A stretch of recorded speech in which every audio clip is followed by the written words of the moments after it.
Now who wanna move crossing on? Now who wanna move out on? If you got stripes and you let the city know you rock them, there we go. Welcome to Bengals and Brews. I am Dell Altman, joined by the BSG, Pork Chop, and Jake Liscow from Locked on Bengals. What is up, everybody? It's Tuesday. It's Tuesday. That's just fantastic, Greg. It is. Uh-oh. I got to work today. Jake, what's going on, man? How are you? Oh, I'm good. You know, just another day. We're just waiting for free agency to get here. We're almost there. Good time of week.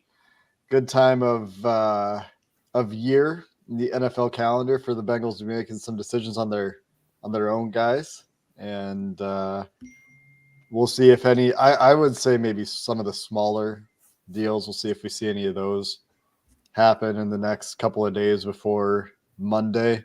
They're bigger guys, bigger free agents, you know, the ones that could command some money on the open market. DJ Reader, Chidobe Awuzie, Tyler Boyd. Don't expect to see them re-signing necessarily, but maybe. You never know. Probably for those guys going to test what's out there in the open market before they take whatever offer is or isn't on the table from the Bengals, because as you can imagine, like the way the Bengals would approach these guys, they're, you know, third contract guys, probably looking for 1 year, if anything. Probably want to go test free agency first. The way that Jermaine Pratt went and tested free agency first and then came back when the market wasn't maybe what he hoped it would be, and then got an offer that was good enough from the Bengals to return. We'll see if anything like that happens with any of their guys as well. But, you know, maybe for some of the lower price guys, we could see some of those smaller deals before free agency opens next week. Yep. Could definitely see maybe something, maybe just even your restricted guys, you know, that maybe something happens there. We already seen a couple of those guys coming back with Browning and things like that. But around the NFL, so we'll just start with tight end. We'll lead this into maybe some options for the Bengals throughout this offseason. Dalton Schultz, 3 years, $36 million. Guaranteed money, all those things, you know, makes it a little different than maybe, but it's $12 million. If you just look at it on the surface, $12 million average salary for each season. You know, that'll break down, I'm sure, quite different when all that's out. I didn't know if he'd get that much, but I can understand going back to the Texans kind of makes sense.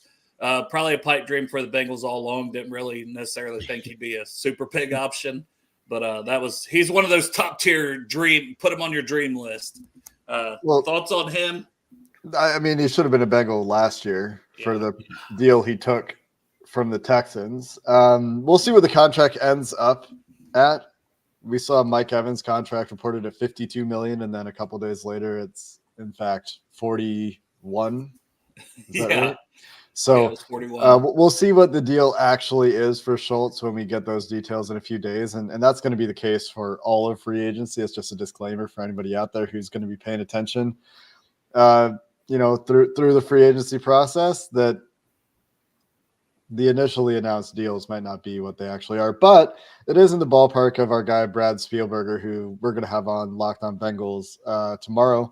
That'll be coming out tomorrow night to talk about, you know, some of the contract projections and how the Will Dissly release or Dalton Schultz deal or whatever is going to impact the free agency market, how the glut of safeties hitting the free agency market could depress prices perhaps or make it a buyer's market. So those are some things we will talk about. But as far as why I brought that up is because he projected Dalton Schultz at 3 years, $11 million per year. He gets $12 million per year reportedly, but in the ballpark that Brad projected, perhaps a little bit higher on the guarantees. And we'll see, you know, if the money is actually $12 million a year, or if it's a little bit different. We'll find out. Yeah, and that's from Industries here. You know, Hayden Hurst, Usama, a couple former Bengals, both projected to get released till those things are 100% official. You know, certain things can't happen. Will Dissly, the other one you mentioned there from Seattle. Any of those three that you think could be realistic options of those cuts to potentially come back to the Bengals? For me personally, I went ahead and put the shirt on for a reason. Hayden Hurst, I think being most likely, and you tweeted something about the money that Carolina will probably be paying him. He could potentially say, hey, a vet minimum, I want to come back. Obviously, first and foremost, the health. We got to make sure he's healthy.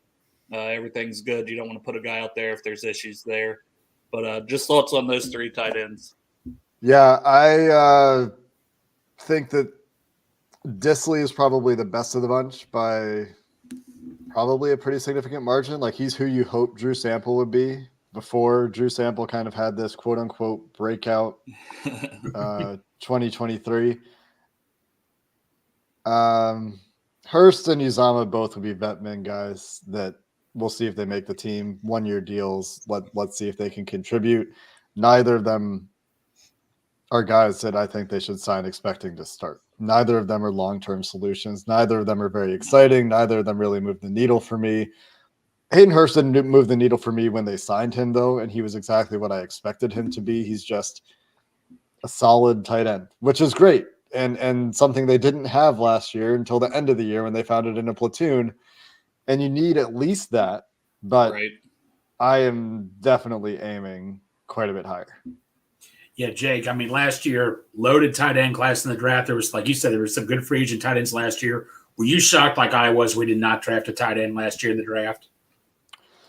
I think they wanted to. Okay. I think that it just didn't quite happen the way – like, they would have picked Dalton Kincaid. Yeah. They would have picked Sam Laporta. And they actually did not have consensus on Sam Laporta. At least some significant decision makers in the building had Sam Laporta as a first-round pick and had him higher on the board than they ended up with him on their board. And turns out that person or group of decision makers, whoever it was correct based on how he played as a rookie. So I know that they were high on some of the tight ends last year, but picking at the end of the round always makes things difficult. You would have had to have picked Laporta in the first round, or they would have had to have picked, Tucker Kraft in the second round. And for any of those tight ends, it would have been, a half round earlier than they ended up getting picked. And that's just kind of the nature of picking at the end of the round, where if you like a guy, he's probably not making it to your next pick. That being said, I would have been on board for Tucker Kraft in the second round. Yeah, and there probably would have been some developmental options throughout the draft that they could have gone to. But the way that it did work out, before the draft, I would have told you I think they're going to draft the tight end. And I think I did. In retrospect, I understand why it happened the way it did. Right. But it's a missed opportunity, and I don't think there's a way around that. Yeah, that's fair. And then, so you mentioned kind of aiming higher. If you were aiming higher in free agency, Fant, Joe Smith, Gerald Everett, Hunter Henry, that's a list of some of the names still that projected to hit the market. So of those names, who do you kind of like? Who would you be interested if you were making those decisions? Those all sound great. They have varying degrees of proven productivity in the NFL. They are going to cost varying amounts of money. There are varying ages in that group. The Bengals have passed on Gerald Everett a few times. I don't think they would be interested just based on the last few years. Like, he's been available. He knows – Zach Taylor knows him from Los Angeles. I would be fine with it myself. The Bengals don't appear to be interested. Noah Fant, I think, is the upside guy out of this group. Just go back to the way he tested at that combine, his status as a clear first-round talent coming out of Iowa in the TJ Hawkinson, Noah Fant draft a few years ago. That's the upside swing. That's the multi-year guy, the guy that, could be part of your next core of skill players, in my opinion. The rest, probably 1 or 2 year ideas. Hunter Henry maybe wants a couple of years, but just because of age, right? He might not get another year. Same could be true for Gerald Everett, except I don't think he commands quite the market that Hunter Henry will. Outside of that, you're looking at, bring Drew Sample back for $2 million, bring Tanner Hudson back on the veteran minimum. I wouldn't pay more than that for those guys. If I'm spending more than that, I probably want a little bit more, like I said. Colby Parkinson's another name to consider at the tight end position that's out there. Not very interested in Mike Gesicki for this offense, for the way this team uses tight ends, but sorry, W. Lewis. I just don't see it so much. Well, in Spotrac or PFF, one or the other had him for like $2 million per. Like it would literally, you're almost talking vet minimum. Yeah, and at that point, it's fine. Yeah, but I'm not spending starter money there. Also, the Bengals tend not to like to sign guys for like anything more than vet minimum to be a backup. If you just look at their last 2 years, they're signing guys from like $1 to $1.5 million. They're going to be role players for them. Going back to Ricardo Allen, all the way up to last year. Trey Flowers, another example of this, where they're not going to spend like $3-4 million on somebody who's going to be a rotational piece very often. Yeah, and then pivoting off of tight end, so Justin Matabuke, I know that was another dream person, but all along, I mean, the Ravens had said, hey, we're going to franchise this guy. That's a guy you don't let leave your building. Even the Ravens who let guys go and love comp picks, they weren't letting him leave, and I could see them trying to work on a long-term deal. But he gets the tag. Christian Wilkins probably not getting the tag, but you're talking a pretty expensive guy, Chris Jones. And then other names, but just what are your thoughts? Let's start with the top end guys. Those are probably not going to happen, right? The Wilkins and the Chris Jones, they're probably going to be a little too expensive. Wilkins maybe with the connections of Clemson and Marion Hobby, but still expensive. I would say that Wilkins is even a longer shot than Chris Jones, although both of them are extremely long shots, and that's because guess who represents Christian Wilkins, our good friend David Mulligetta. And don't get me wrong, no matter who's representing Wilkins and Jones, they're going to get guarantees in the second year of their deals. They're the top end of the defensive tackle market. They're both deserving of the money that they're going to get. The Bengals also don't like to sign guys to contracts that end after they turn 31. The contracts both of these guys will get likely will end when they're 32 or 33.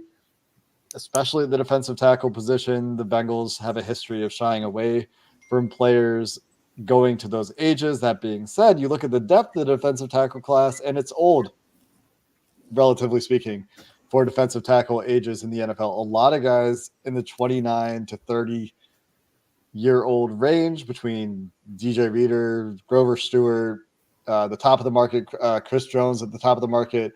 Christian Wilkins is going to be 28. Sheldon Rankin's probably in there somewhere. Rankins is 29. He turns 30 before the season starts. So you got like Tier Tart is 27, or Matabike, who doesn't make it to the market, is younger. He's 26. But most of the free agents that could be looking at multi-year deals are older guys, and so like if you're the Bengals, you have to probably do this year something you haven't done and do the 1-year deal for these guys like this Shelby Harris, or even if they bring Reader back, how many years do you think they're comfortable giving DJ Reader as a guy who's going to be playing his age 30 season, even though they love him and I love him. I think he's an awesome player and an awesome guy, but I wonder how willing the Bengals are to go multi-year there. I would doubt it. I would agree with that. I think 1 year makes sense for Reader. I think it makes sense for both sides, but obviously test the market if somebody's willing to give you 3 years. And we see it, right? We saw it with Hurst, who we talked about. We saw it with Von Bell, willing to go maybe a little more than the Bengals are especially on a multi-year deal for these older guys. And both of those went horribly awry for Carolina, to the point where Carolina is cutting Hurst to save cash, and they don't even save anything on the cap if it's a regular cut. And, you feel for the guy. I hope that he lands on his feet and gets back to full health and can have a productive conclusion to his NFL career. But, I mean, what's a worse free agent signing than that for the way that went for the Panthers and the concussion that he dealt with? I mean, terrible, terrible outcome for them. And to have to cut him after that, oh, man. I mean, you don't want to see free agent deals go that way. The Bengals luckily have avoided that for the most part. Trey Wayne's the most recent example, but the only one that I can think of in Bengals history that's worse, Trey Wayne's is probably actually worse. But my mind went receiver. Antonio Brown. That's what I thought. Yeah, Antonio Brown is as bad as it could go for any free agent signing for any team. But that one comes to mind when I think about how, unfortunately, that one went for Hurst in Carolina. Speaking of Carolina, do you see Von Bell also getting cut? Do you think he stays in Carolina? He was hurt, wasn't he? I don't know. I know their defense played really well. I don't know how injured he was, but that's why I kind of was like, he is the veteran leader type, and the defense played well. So assuming he played, enough, or even if he didn't, they still big financial commitment, I'm sure, to him as well. Yeah, like they're eating. For one, he also has a huge guarantee in year 2 salary. So for him and Hurst was like 5.75. Von Bell has his full $6 million salary guaranteed in 2024. He also has a roster bonus for $3 million coming up. So I feel like when they made that decision on Hurst, they also made the decision on Bell. And perhaps they've decided we're going to pay Von Bell this extra $3 million and Von's going to have a payday and keep him for one more year. And then there's like a 5% chance probably that he sees 2025 for Carolina. So is there any other defensive tackles? I mean, we mentioned some names there, but anybody maybe that should be on the radar besides Tart, Rankins, some of those guys? I mean, Kinlaw we haven't mentioned. Does a guy like that interest you, and any others for D tackle? Kinlaw just has never put it together. So it's hard to feel great there. Ashawn Robinson as a potential nose tackle. Shelby Harris, a guy who has continued to be productive into his 30s on a 1-year deal. A guy that's been talked about with the Bengals for a few years. And I'm still ready to take the flyer on Maurice Hurst. Like every year Maurice Hurst is a free agent, I want the Bengals to sign Maurice Hurst. You might only get a couple hundred snaps, but he shouldn't cost much. And if he can stay healthy, which he's never been able to do since coming into the league, unfortunately, he's been productive when he can get on the field. So if you could get that, he would fit kind of as a rotational 3-tech piece. And outside of that, you're looking at guys looking for mercenary 1-year ring chaser type deals. And we'll see if the Bengals get into those waters this year. It kind of feels like they might have to if they want to adequately address defensive tackle. It's tough. It's tough in free agency. I was thinking about this earlier. Like they've got a lot of money to spend in free agency. They really do, especially if they're not going after any of these top of market guys. Like they could do like 2021 4 or 5 starter level deals if they want to. And it's hard to find where those would go. And in 2021, it might have also been hard to find where those would go. I went back and looked at our tier list that Joe and I and James and now Mike all do, and was looking at, all the guys they signed back in 2021 were tier 3 guys for the most part. And they were right about all of them. So here we go again, where it might be more tier 3 guys by public perception or our perception. And we got to hope the Bengals are smarter than we are again. For sure. We'll go on to safety. We'll save offensive tackle. That'll probably be a little longer conversation. Yeah. But Antoine Winfield, not a shock. He was franchise tagged today as well in Tampa Bay. Had a phenomenal season. Really good player. But if we're thinking of veteran safeties, Geno Stone from the Ravens going to hit the market. I like Jordan Fuller. I know people say, it's another Rams safety. To me, Jordan Fuller's been a better player than Nick Scott. And do you think we keep Nick Scott along with this conversation? And then are we probably going to bring in a veteran safety, and who's some guys maybe on the radar to look at? Yeah, I think that they will sign a free safety. I don't think Nick Scott will be on the team next year. I think that talking about a free agent signing that went poorly, that's another example. We did see a rare transition tag also placed on Kyle Duggar from New England. I don't know if you guys saw that one before we started.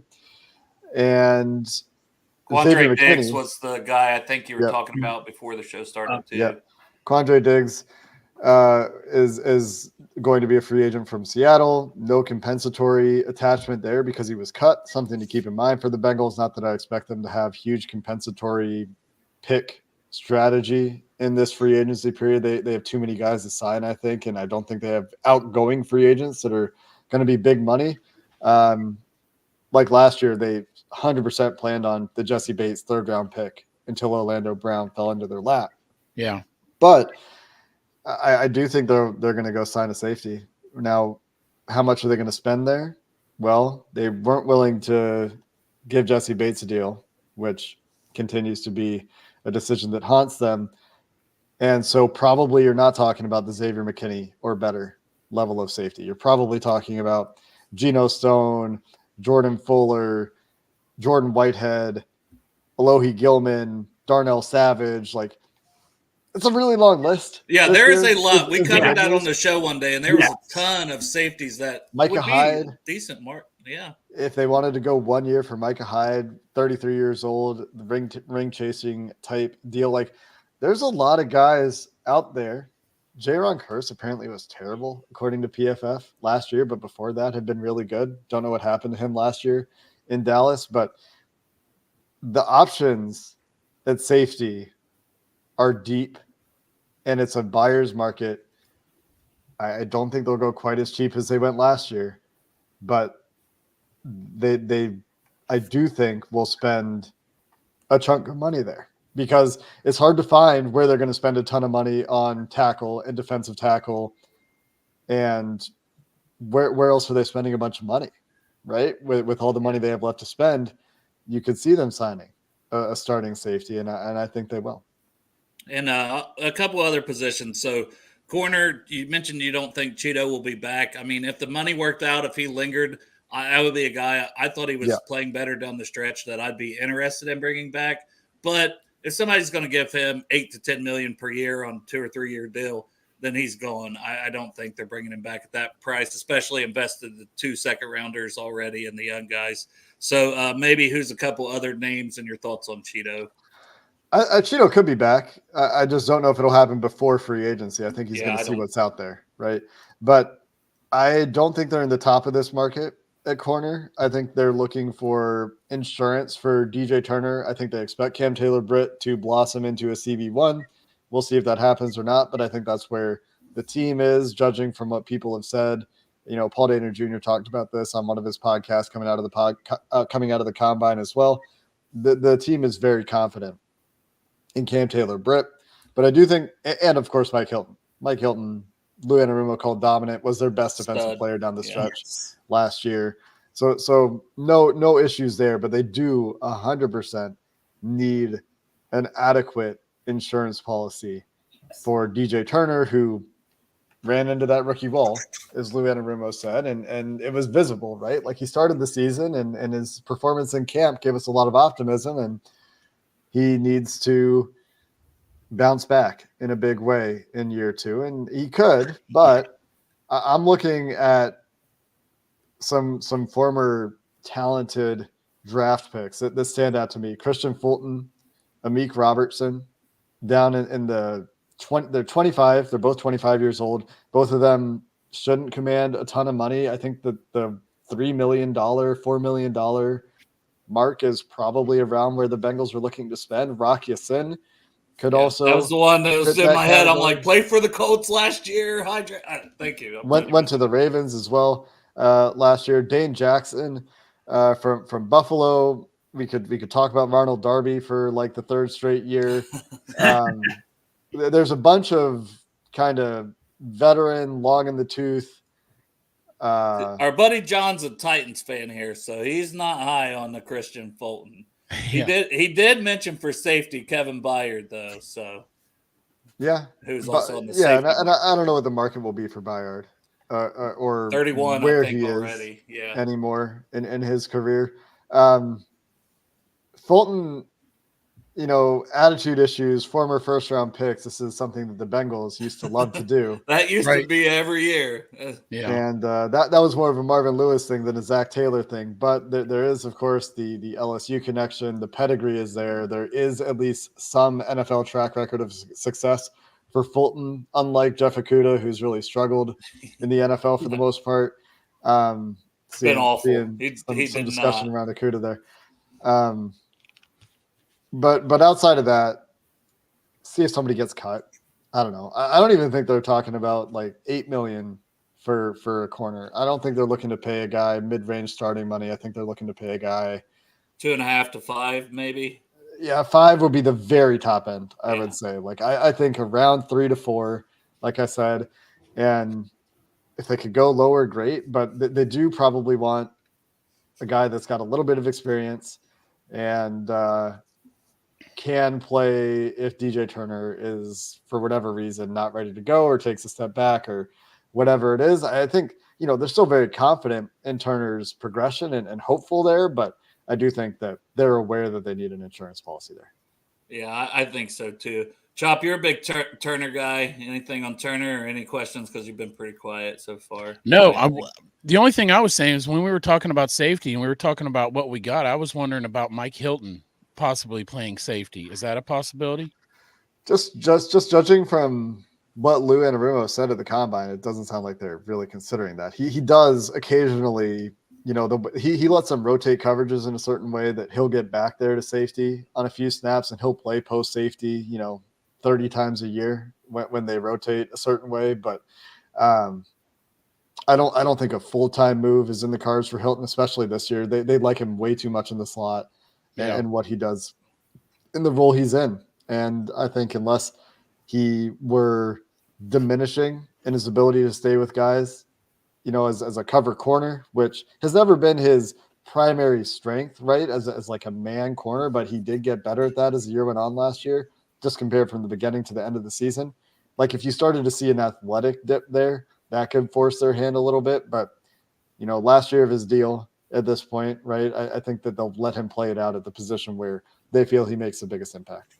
Yeah, and Okudah, honestly, the age thing, it's tantalizing, the high draft pick, the stuff like that. But, and this is per PFF because you kind of you thought he played well in Atlanta. Per PFF, he was not good, and Spotrac has his projected salary to still get 16 to 18 million per year somehow. So I don't see him as a realistic option at this time. But, hey, 1 year, $3 million, come on down, Jeff Okudah. I'd give you a shot and see if you can get back to Ohio State for him. Yeah, and then the other question I had when we were talking about DL, we were talking about DJ Reader. Is his injury, will he be healed by the beginning of the season? I thought That's the timetable would go into the season. It might. They have a better idea about his recovery than we do, obviously. Yeah, he's running underwater, so it's not like he's very far along right now, but you do have. How many months is it until the season? Is it only 4? September, right? So 5? Okay. 3, 6. Me and math, we're friends. Oh, yeah. Yeah, I messed that up too. Math is hard. I use a spreadsheet to do my math for me. There you go. I don't have to do it in my head. I just have to know what the numbers are supposed to do. I think that is a complication, but I do think that they are interested in bringing Reader back, but will DJ want to test the market and see what other teams think of his value versus just taking whatever the Bengals offer? I think he's going to want to see what's out there. And Tupou is also a free agent, so it almost feels like they need to have something. Now, Malcolm Roach played really good against the run last year. That's a potential free agent and a little bit younger, but I don't know what his market value is going to be. And the Saints, I'm sure, would want to bring him back. But that's just one name. And then I think Grover Stewart, he's going to get paid to be the guy. If they bring Reader back, I'm trying to think is there anybody that pops to your head that could pair with Reader? So you're not going into, because there's not a lot of big guys like that, run stuff and guys in the draft class either. Like the nose tackle type? Yeah, just be a backup, basically to fill Tupou's spot, assuming he's not going to be back. Poona Ford from Buffalo is a guy that would fit that size profile at least. Not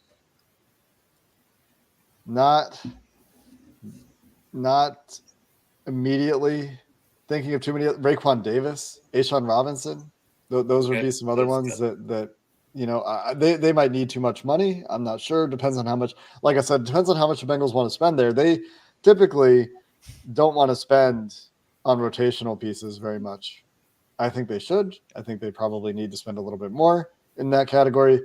They are also spending a ton of money on the defensive line already. There's increased chatter around Sam Hubbard finally getting more run inside this year. And I don't think that's a base down thing. I think that's to get Miles Murphy, Joseph Osai in the field a little bit more, because it sounds like Lou Anarumo going out of his way to talk up Osai. Maybe there's still some hope there. But to your point about a backup nose it is a need. And those names, the Raekwon Davises, the A'Shawn Robinsons, and Poona Fords are the guys at the back of the market that come to mind for me. They wanted to spend a little bit more. Daquan Jones, if he's healthy, another Buffalo free agent would be somebody I would consider. That's a great list, man. Thank you for that. And then let's get into offensive tackle. Do you still have 15 minutes? T.R. Tart. T.R. Tart, of course, would be another. Sorry. Do you still have 15 minutes or so? Yeah. Okay. Wanted to make sure. Didn't want to keep you on if you were going to be busy. Offensive tackle options. Free agency, like you said, it's kind of thin. If you think Onwenu is an offensive tackle or he's a guard, I mean, that's a guy who's going to cost you money either way, either place that he plays. Then you've got Illuminor. You've got Trent Brown, who didn't do well the other time he left and went to the Raiders and left New England. So it's not a very deep class for right tackles. Jonah, unlikely to be back. Just overall thoughts for free agency on offensive tackle options. We spent an entire segment on Tyron Smith on Locked On Bengals in the episode that's coming out in an hour. We're publishing a little bit early today, just in the spirit of things changing quickly. Like as soon as we published, 6 guys got franchised or cut or whatever, So, but we did spend some time on Tyron Smith. He's played right tackle in the NFL. It was a long time ago, but if they're interested in taking another bridge type tackle from Dallas with injury concerns, Tyron Smith is there. That is where I would end the comparison with La'el Collins, though. I think that Tyron Smith still a better player when he's healthy than almost all of LC's peak, probably. Not that LC's peak was low. I was very excited when they signed him. And I think the Bengals would have to do a lot of medical homework on Tyron Smith. But Trent Brown, similarly, like they've had issues with weight and motivation in the past. Tyler Shelvin, I think, still haunts them. And using that pick there, it kind of makes me wonder where they are on a guy like T'Vondre Sweat in the draft as well. Trent Brown, that certainly applies. It's a great question on whether or not they see Mike Nwenu as a guard or a tackle. I personally, if it were me, I would just get the thing done with Mike Nwenu. And given that they might still want to draft a tackle, Mike Nwenu shouldn't put you off drafting a tackle. That guard flexibility, that ability to be a transition for that rookie tackle to learn, can kick into guard if he needs to the next year. And potentially that's right guard. Potentially it's left guard. Not sure which position it would be if he were to kick inside to guard, but either of them I would think would be realistic possibilities with Alex Kappa on the last year of his deal in 2025. And if he doesn't perform at a high level, you could see them make a move there to save some money, kick Nwenu inside, play a drafted right tackle. There's also Mekhi Becton, another Frank Pollock. Yeah, forgot to mention him. He's been a big topic. Will he want to play right tackle? Because he complained before, and I've seen someone ask you that on Twitter as well before the show. I don't think he has much of a choice right now. He should play wherever he can get signed to play, in my opinion. Yeah, I think that is true. I think that the injuries and checkered track record of play and productivity in the NFL work against him. He still does have incredible size. He still does have that first-round pedigree. And it really is the injury stuff. Like, I like this pick for the New York Jets when they made it, 4 years ago now? He didn't get a fifth-year option. When Frank Pollock made it. And I think this is actually a guy that Pollock liked, as opposed to some of the guys the Bengals have added in Frank Pollock's tenure in Cincinnati. So that could be something that they're going to kick the tires on. Again, it would be a bridge type tackle. It would be a guy who should give you serviceable, not great unless he really hits the upside performance at right tackle, and would again be a bridge option to a potential first round pick. But none of the guys, Jermaine Illuminor, George Fant, Cam Fleming, Chuck Sikora, Yash Nijman. I don't know if Charles Leno can play right tackle. If he Man, I'm glad you said that group of names instead of me. Right. None of those guys are stopping you from drafting a tackle, is the point. And well, let me ask you this, though. Does one of those guys stop you from drafting a tackle in the first round and going to the third instead? No. No? None. No, none of them. None of them.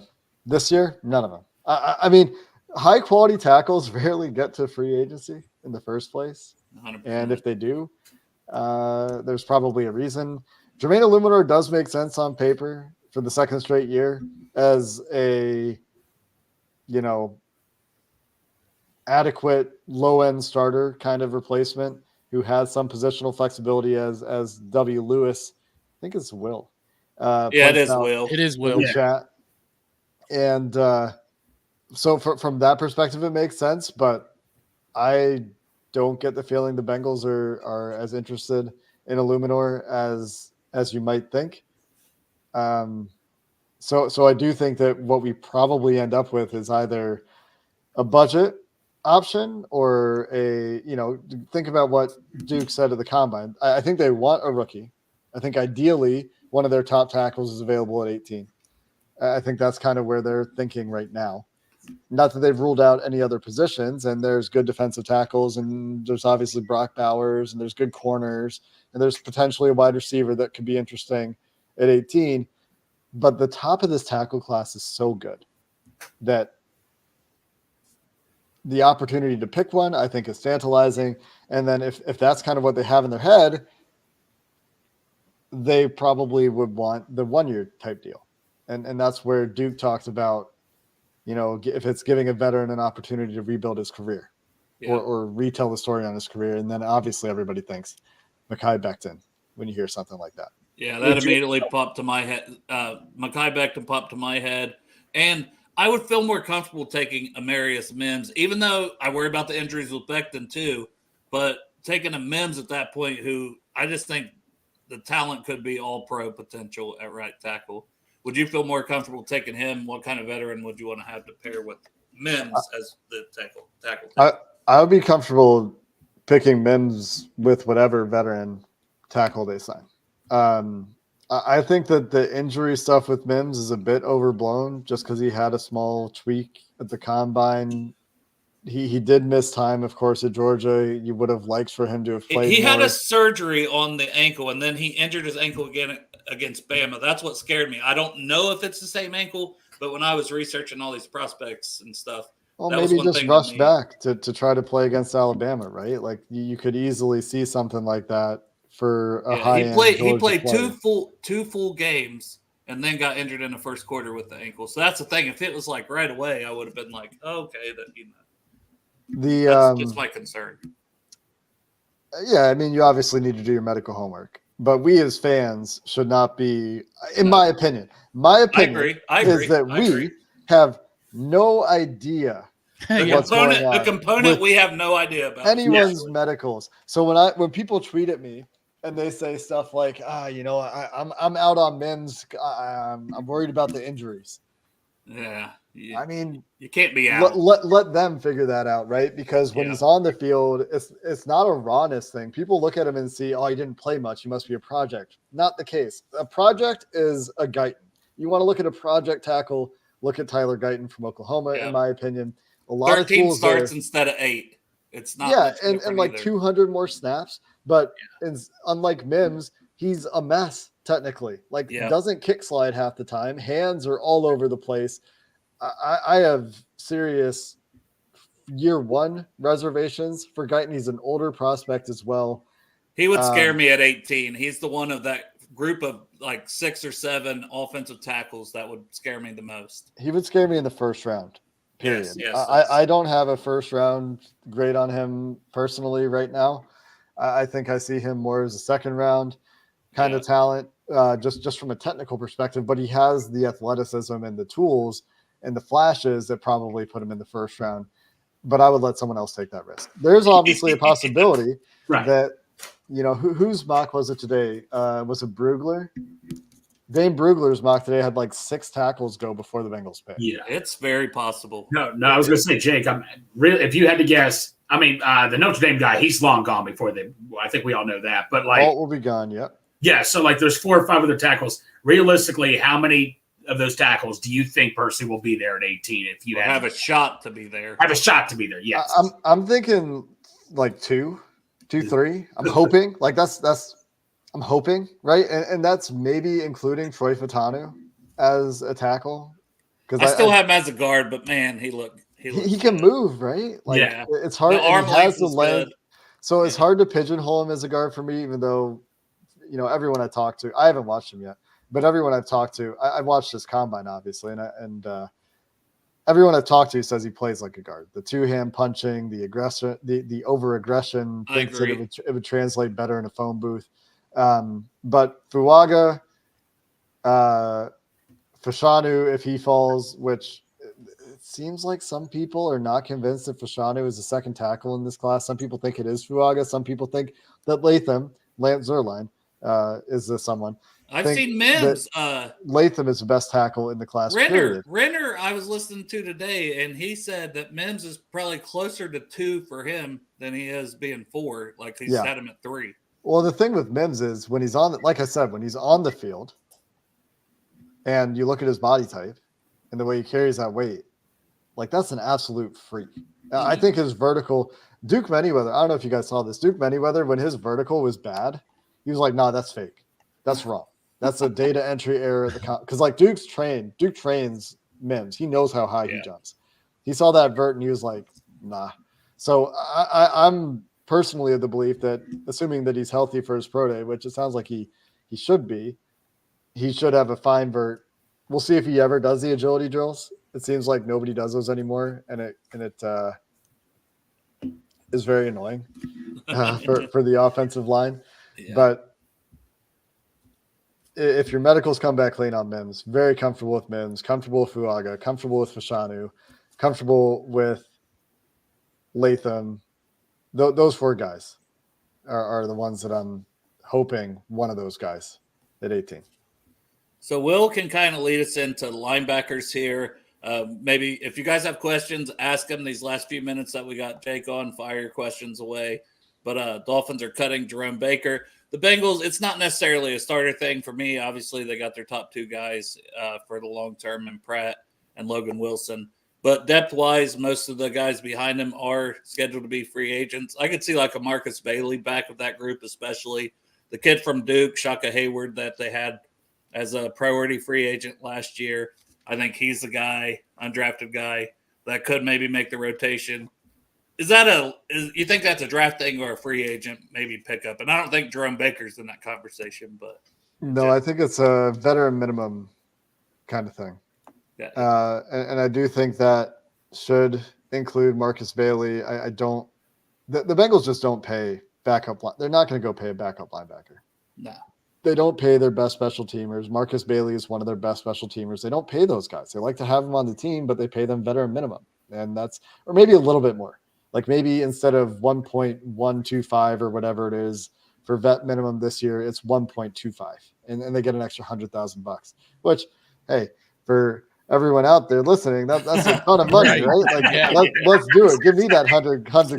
Not a ton NFL money, but it's not me yet. But yeah, the NFL, I mean, that's nothing. It's pennies. So, Marcus Bailey is a guy I think they would like back. I think they would like Akeem Davis-Gaither back too. I think that's a guy that's going to want to test the market and see what's out there. Should. I don't think the Bengals are going to be interested in paying him very much money. His role diminished, unfortunately, in 2023 because I think Jermaine Pratt got that extension and was on the field more. So he dealt with an injury too for most of the year where he was. Oh, was he hurt? On the rehab field, and it was like, when's he getting back in the mix? Maybe I'm just Oh yeah. That's right. I just blanked on that. So yeah, hurt. Bacci could certainly see him back again as a depth piece, but I don't think they prioritize it. Maybe there's a day 3 draft pick, right? Something like that. Yeah. All right, Chop, Greg, you guys got one more question for Jake, and then I'll let him out of here. Jake, just one easy question. What are the chances Joe Mixon is a Bengal next year? You said easy question. Hey, it's simple. Greg, you lied to him. Hey, I'm sorry, Jake. I'm sorry to do this to you. I think it's kind of the same as last year. I'm surprised that he returned last year. He took a pay cut, This year, that will not be an option because of the option bonus that's due in about a week. Day 5, a little bit more than a week. Oh, it's much more than a week. 2 weeks. Closer to 2 weeks than a week. But I would put it pretty low. I thought it was pretty low last year. I was surprised he returned last year. I still think the Bengals are looking to move on there unless there's another pay cut coming, but that would also be a surprise. And I don't even know how easy it would be for them to get that done. So he would almost have to be released, but then you've already got the dead cap hit. So bringing him back seems unlikely. Like, it makes it a lot tougher this year. I think it's a long shot. I do think it's a long shot. I think that they kind of see him as a bit of a not too far above replacement level, I guess, is probably where the coaching staff is on him. I know the family loves him. I know that he, in terms of on the field, I know that he's like an energy guy off the field. I know that the family loves him. Obviously, there's a huge portion of Bengals fans out there that doesn't want to see Joe Mixon go anywhere. I could also see them getting to a point next Friday where they sit there and they're like, we got all this cap space, and we didn't sign Mike and Lennon, and we didn't sign Christian Wilkins, and we don't actually need it. And family says, you know what, we're okay with giving Joe that $3 million roster bonus, and that's how he's back. So that's a really long answer to supposedly an easy question. You're right. Sorry, Jake. Liar. I'm sorry, Jake. I think it would be a bit of a surprise. I think that they're looking to move on. But I can 100% see that scenario that you laid out, though. Back too. It's actually kind of the scenario I think they're going to go with. They're just going to go ahead and let him play out the contract. Yeah, I just kind of feel like that. I don't know. Nothing would surprise me at this point with Joe Mixon. I was surprised to see him back last year. So at this point, I am. And he's a good locker room guy. Yes. My question is, let's just pretend in a world that the Bengals fixed everything in free agency. We go into the draft. We don't need anything. Who's your pick at 18? Who's available? I don't know. Let's say Johnny Newton's on there. Johnny Newton, Brian Thomas, and Brock Bowers. We'll say you throw Brock Bowers in there. We'll say I don't want to say Bowers because that'll probably be the pick. Yeah. Johnny Newton, Brandon Murphy, Sweat, Sanders. How about Newton Thomas, Mims. or let's say Mims? Newton Thomas and Mims. Yeah. Ooh. Thomas is probably the bottom of that list for me. And that, not that I dislike Thomas, I have a first round grade on him. Yeah. Like, it's nothing against him. It's just it's such a good receiver class that I think the Bengals could do fine with receiver in the second round if they were so inclined. I probably still skew a little bit toward the offensive line here as a bias if the guy is Mims in particular. Yeah. Fatanu or Newton? Murphy's gone. Newton. Mims is gone. Okay. Newton would be ahead of Fatanu, but like Fuaga Newton, Fashanu Newton. I think I go Fuaga. Those are all much closer to me. I like Newton a lot, but like him not testing kind of dampens the excitement at the moment. Yeah. And we'll see if he can test. And the Bengals probably don't do it. Like, the Bengals don't draft Geno Atkins body types. Even though they don't draft defensive tackles. They don't draft defensive tackles in the first round. That's also true. Yeah. 30 years. But I think they would this year if the guy was there, but I'm not sure if the guy they really want will be there. I'm not sure. Yeah, Murphy. And I don't know if I would want them to pick Murphy either. It's it's tough. I just you don't have the opportunity very often to draft an offensive tackle that they could have the opportunity to draft this year. It's true. And we always say they need to get more athletic on the offensive line. Right. And it'd be hard to not if they're going with the guy in the first round. Yeah. You want to take any of these questions from chat here? Or? Hey, one of them that Tyler, one of our good supporters asked earlier, are you coming to a Bengals game this year? I would like to. I am never going to commit to anything that is that far into the future. I was at camp last year as well. I was down there for training camp for a week last year. That was fun. Probably would like to do that again as well. And then we'll see if I can combine it with any other trips, in that region. So here's one from Austin's Art. Which players do you think could get franchise tagged or become free agents, maybe that are still, haven't quite got the tag yet? Maybe somebody that might still get the tag. I think that the deadline is passed officially. And the players that were tagged were Michael Pittman, T. Higgins, Justin Madubuike, Josh Allen, Brian Burns, L'Jarius Sneed, Jalen Johnson, and Antoine Winfield. Winfield was today. Pittman, I think, was also today. I was going to say, I hadn't even seen Pittman. So Jalen Johnson, I think, was also today. Sneed, we know, is seeking a trade. Panthers almost certainly trying to trade Brian Burns. Ravens trying to get a long-term deal done with Madubuike. Jaguars, I imagine, trying to get a long-term deal done with Josh Allen. And Buccaneers, same with Winfield, I would guess. Bears probably will try with Johnson and not get it done. Wouldn't be surprised to see him play on the franchise tag this year. He was elite. Yeah, Chicago. They couldn't let him go. Yeah. And Tyler, this is another easy one, as Greg says. Who are your top 5 Bengals of all time? Just rattle up your top 5 of all time. All no right. problem. So I'm going to do my lifetime because those are the guys that I've watched. And so Chad is up there.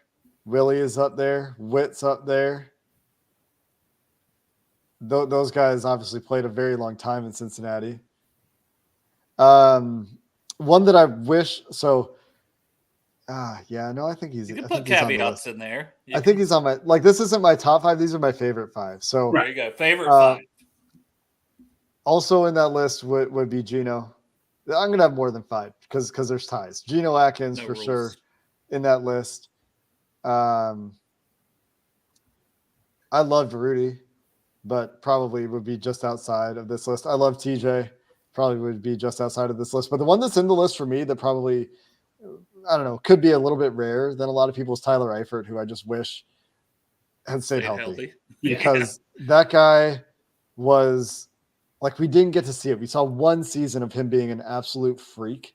Yes. And he could have been, Jimmy Graham or better than Jimmy Graham, for a long time if he had managed to stay healthy. And unfortunately we were robbed of that.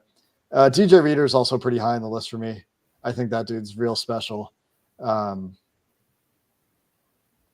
So those are some guys that come to mind. There are guys on the current team also.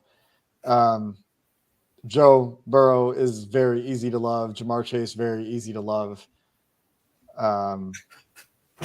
Trying to think of defensive players. I like Jesse Bates a lot. Was sad to see him go. So that's a very, very long answer to a top 5 that was much more than top 5. Yeah. All right. Hey, man, plug your stuff and we'll let you out of here, Jake. Appreciate your time, man. A lot. Yeah, you go Thank you, Jake. Find the Locked On Bengals podcast where we're your team every day is what we say. 5 days a week on YouTube, everywhere you get your podcast. We will have extra episodes as needed when the Bengals make free agency moves next week. I am trying to hold myself to my pre-free agency evaluations of guys a little bit more this year. I think I've started talking myself into guys a little bit too much, giving the Bengals front office a little bit too much credit. But part of that is because they earned it, right? With Trey Hendrickson and Mike Hilton and Chidobe Awuzie. Although I love Chidobe Awuzie. Orlando Brown, we didn't see that one coming. No. So. Well, just in terms of the guys, that's true. Just in terms of the guys they signed being, we were hard on the Trey Hendrickson signing, and he's been awesome. Yeah, but we wouldn't have traded the past couple of years. Maybe we were a little too light on their approach to safety and their approach to tight end last year. Because we were kind of like, they need a tight end. They need a safety. When are they going to sign one? When are they going to sign one? When are they going to sign one? And then they signed one. And we're like, okay, yeah, we can talk ourselves into Irv Smith. Yeah. Okay, yeah, we can talk ourselves into Nick Scott. Right. And, that's probably a mistake. So that is on Locked On Bengals. You can find me on Twitter at Jake Liscow. Although, I will tweet more for the next couple of weeks probably. Then he's gone again. Then he's gone. I'm tweeting less because Twitter is a harder place to exist. But I do like to. Well, Jake, I do like to get some thoughts out there when I when I have them. Jake, are you going to be sleeping at all these next couple of weeks?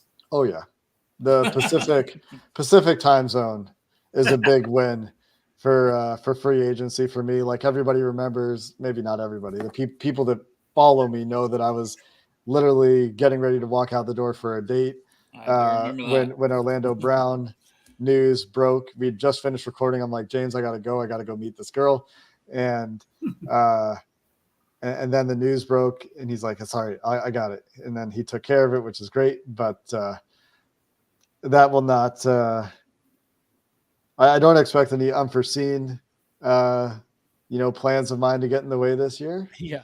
But the Pacific time zone is a boon at this time of year for late news because it's still early for me. Like it was 7 p.m. or whatever. No dates until after the draft.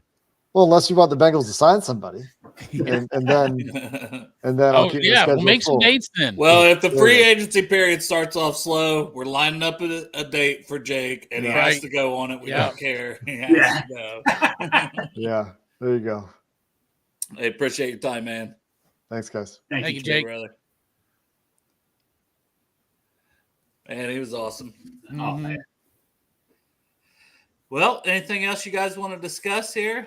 Speaking of awesome, you know what is awesome? Going to Midwest Best here we Barbecue, getting some wings, mac and cheese, and sandwiches. You name He's it. not wrong. Not wrong. And you know what? We're going to try to.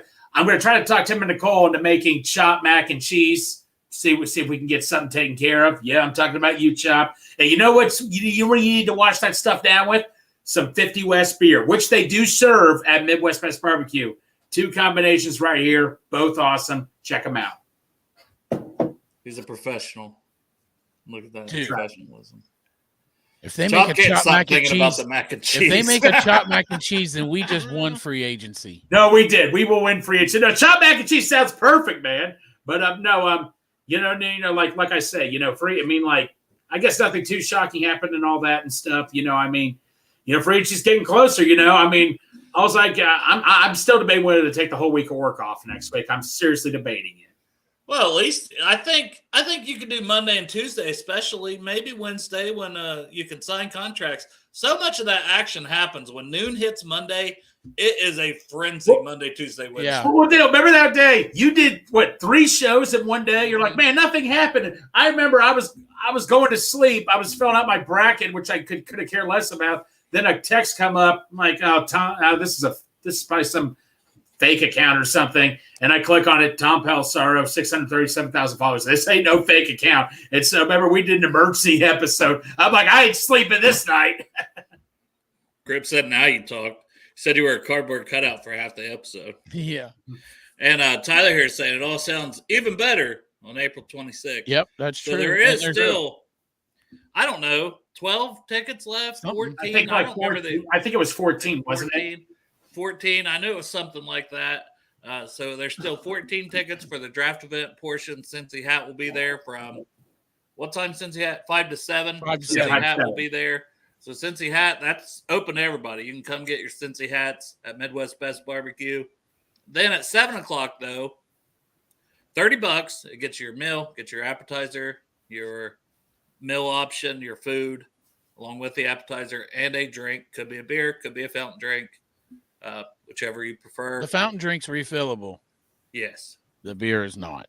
There will be extra beer that you can still purchase on top of it. You can stay after close for the rounds 2 and 3 of the draft. There'll be different raffle events with different items that'll only be there for those people that are part of this event to bid on. So some pretty cool stuff coming your way, and you'll be watching the draft with these losers. That's right. You think Tim and Nicole get 4 Loko in there just for the event? For you, I got to bring that separate. You never know. You never know. An IV at 4 Loko. Hey, Tim and Nicole, if you're watching this, let's put this into perspective here. I'm going to need a designated driver if that happens. Yeah. And also somebody to video record everything that goes on so that I'll know what goes on the next day. Exactly.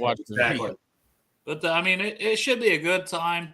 And it already has built in for Project Game Day to get part of that $30. So not only you get your food, you get to stay after hours. You're donating to Project Game Day along with that. So the donation to Project Game Day, if you don't know about it yet, helping to get tickets for adults with special needs and military veterans that haven't been to a game or haven't been to a game in a long time, and don't, maybe it's harder to get to. We're going to try to get them tickets. Probably also maybe like a gas card or a concession card, like just a, $50 card, parking. So all the money that's raised, like Darth doing his chains, all that stuff's been going to Project Game Day. All the money from this, I mean, we don't take a dime of it. We paid our $30 just like everybody else too, even though we're helping out with this project. It's to help others, right? Pay it forward, man. So there is still 14 of those tickets left, I believe is the number, as Greg said. Yes. Well, I mean, we paid for a ticket, but goddamn, we want to eat, don't we? So we're paying for our food and also giving to a great charity. Absolutely. Yeah, the food alone, because you get an appetizer, so it's pork rinds, which I haven't tried those yet. I heard their pork rinds are pork rinds are pretzels. I'm like pretzels and queso or pork rinds. You get one of those options as an appetizer, so you get to choose which of those you want. Then you also get to choose between 3 meal options, so you can get, I think it's 6 wings with 2 sides, and they got phenomenal wings. Obviously, Grippo wings, my personal favorite. Greg can give you a list of 20 of his personal favorites. Right. I mean, I'm still debating whether to go. Do I go sandwich or I go wings? I love their pulled pork sandwiches. Their pulled pork sandwiches. The G-Funk is their signature wing. Yes, that is their signature wing. And if you want more than 6 wings, you can get 10 and just get one side. Maybe you just want 10 wings and mac and cheese. That's an option too. Yes. 6 wings, 2 sides, or 10 wings and 1 side. Or you can get, as Greg mentioned, a barbecue pork sandwich and 2 sides as well with that. So those are the 3 options. They're all your choices. When you get there at the door, we've already got your name written down. So when the draft event starts at 7, they'll start serving that food out. You'll get your food. And then you also, if you want a beer, assuming you're over 21, we're not getting Midwest in trouble for serving minors. Right. But or a fountain drink, if you're bringing somebody, maybe you want to bring a kid with you to the draft event. You're more than welcome to and get the food option and get them a drink, and that's refillable right there throughout the entire draft. Also, don't forget to wear a tuxedo. Yep. And the best, you don't have to wear a tuxedo. No, you don't. But have to wear a tuxedo.